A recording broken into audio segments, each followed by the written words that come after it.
লক্ষীপুৰৰ বলাইখামাৰ মেডিপাৰাত উপহাৰ কুপন খেলক কেন্দ্ৰ কৰি উত্তপ্ত পৰিস্থিতি। উত্তেজিত ৰাইজে ভাঙি জ্বলাই দিলে খেলৰ পেণ্ডেল। গোৱালপাৰা জিলাৰ লক্ষীপুৰৰ বলাইখামাৰ মেডিপাৰা দুৰ্গা মন্দিৰৰ সাহায্যাৰ্থে আয়োজন কৰা হৈছিল বৃহৎ উপহাৰ কুপনৰ খেল। আজি ৰাতিপুৱা 10 বজাত বলাইখামাৰ মেডিপাৰা দুৰ্গা মন্দিৰ প্ৰাংগণত অনুষ্ঠিত কৰাৰ কথা আছিল খেল। কিন্তু নিৰ্ধাৰিত কৰা সময় উকলি যোৱাৰ পিছতো খেল অনুষ্ঠিত নকৰি খেল কমিটিয়ে পলায়ন কৰাত উত্তেজিত ৰাইজে ভাঙি লণ্ডভণ্ড কৰি জ্বলাই দিলে খেলৰ পেণ্ডেল।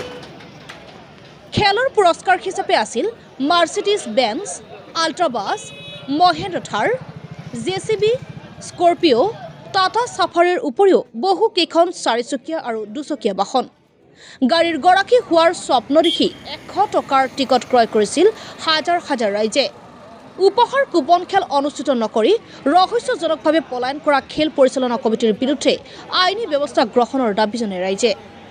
আমি 15,000 টকাৰ টিকেট লৈছো, ঠিক আছে, 15,000 টকাৰ টিকেট লৈছো। আজি খেল হ'ব গৈ আমি আহিলো, তাৰ পিছত দেখো কমিটি বিলাক মানে ৰাতিতে বোলে পলাই গৈছে। এতিয়াতো গাড়ী চাড়ী গোটেইখিনি লৈ কিনে পলাই গ'ল। আমি টিকেট বিলাক ললো, 15,000 টকাৰ টিকেট লৈছো। এতিয়া কি কৰিম? আজি হোৱা কথা আছিলে সন্ধিয়া 9টা বজাত টাইম দিছিলে, কিন্তু তাৰ আগতে যোৱাকালি ৰাতিয়ে লৈ কিনে চব পলাই গ'ল। ৰাইজেতো একদম পুৰা মানে পেণ্ডেল চেণ্ডেল ভাঙি পুৰা কি কৰি আছে। এতিয়া চবেইতো টিকেট লৈছে না, চবৰে পইচা গৈছে। আমিও লৈছো, নিজে লৈছো 15,000 টকাৰ টিকেট। জুই লগাই দিছে, পেণ্ডেলত জুই লগাই দিছে। এইটো মেডিপাৰা বলাইখামাৰ বুলি কয়। কিমানকে আছিল টিকেট? টিকেট 100 টকা কৰি আছিলে, বুক লৈছিলে 500 টকা কৰি।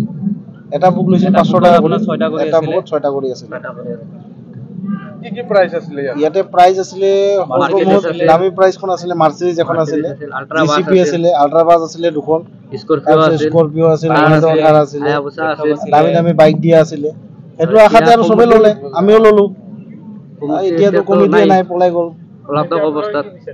এতিয়া আমালোকে মানে কি আমাৰ যিখিনি পইচা গৈছে সেইখিনিতো আমাক কমচে কম ঘূৰাই দিব লাগে, আৰু নহলে খেলা পাতিব লাগে, দুটা এটা কৰিব লাগে।